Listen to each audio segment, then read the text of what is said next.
পূর্ব বর্ধমান জেলার রায়না থানার অন্তর্গত শেয়ারাবাজার পুলিশ ফাঁড়ির বড়বাবু হিসেবে দায়িত্ব গ্রহণ করেছেন সাব ইন্সপেক্টর কৃপাসিন্ধু ঘোষ। দায়িত্ব গ্রহণের পরই নিরাপত্তা বিষয়ে কাজে নেমে পড়েন। প্রথমেই তিনি তার ফাঁড়ি এলাকা চত্বরে প্রায় বেশিরভাগ মানুষের কাছে গিয়ে এলাকার নিরাপত্তা বিষয়ক আলোচনা করেন। আলোচনার পাশাপাশি এলাকার কোনো অসুবিধা আছে কিনা তাও জেনে নেন।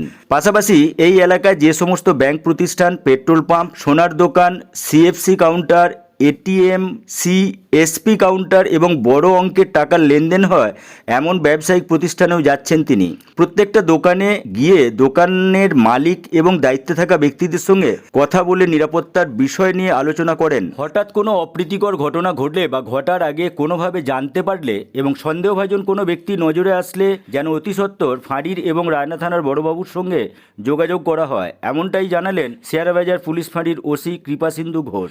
নতুন বড়বাবুর উদ্যোগকে সাধুবাদ জানিয়েছেন এলাকার ব্যবসায়ী, সমস্ত প্রতিষ্ঠান সহ সকল মানুষজন।